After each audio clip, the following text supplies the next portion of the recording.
हाँ, अस्सलाम वालेकुम।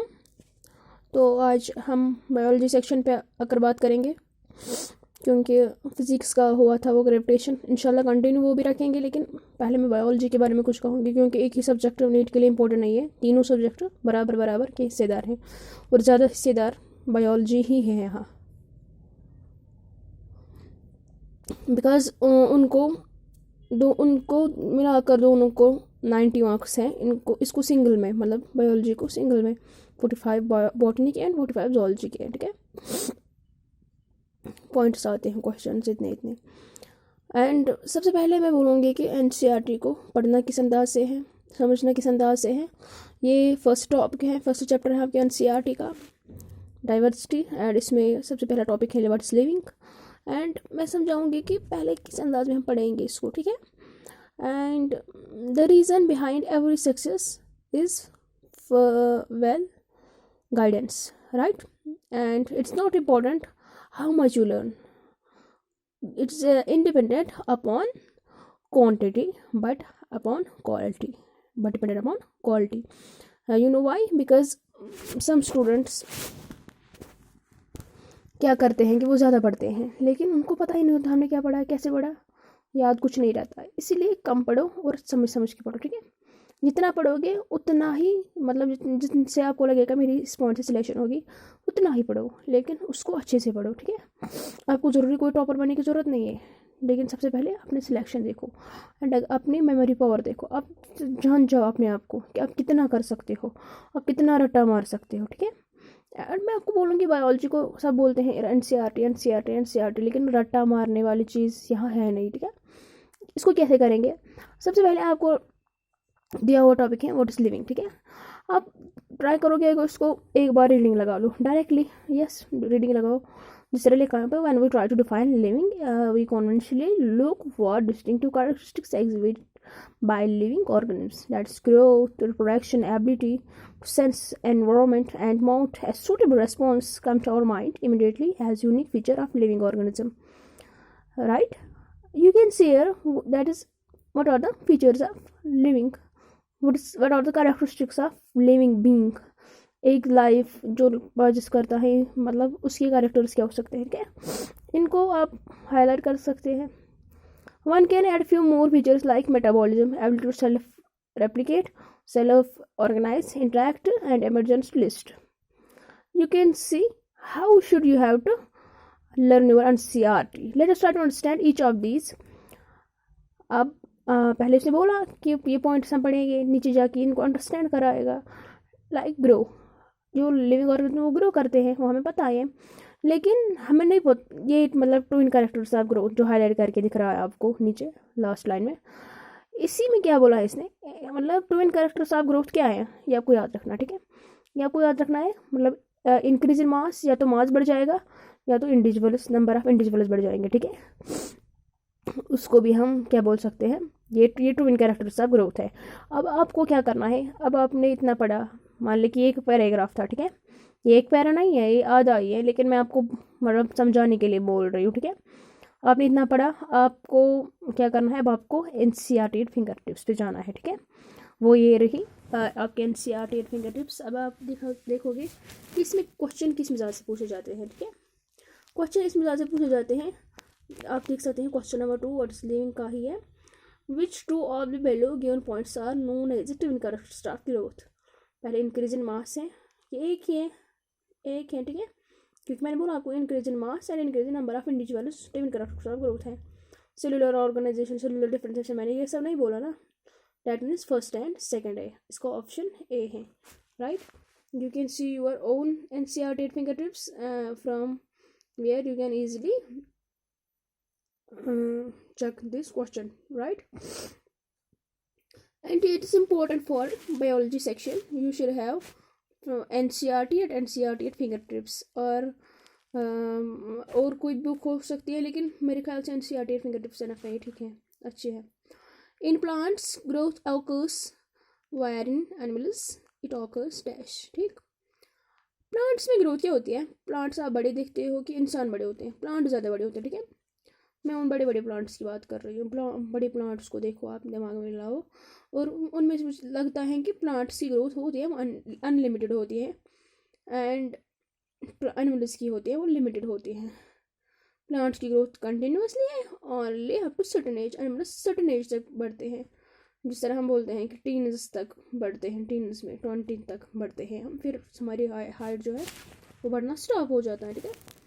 हाँ, तो इसलिए ये सब आपको समझ आ जाएगा कि कैसे एनसीईआरटी को फॉलो करना है। बस एनसीईआरटी को ऐसे ही बस आपने देखे ये चीज़ें, एंड इनको आपने दिमाग में बिठा दिया कि कैसे हमने इसको मतलब याद करना है, कैसे इसको पढ़ना है, फिर आप आगे बढ़ सकते हैं अपनी बुक में। मैंने बस आज दिखाया कि कैसे हम एनसीईआरटी को कवर करें, ठीक है।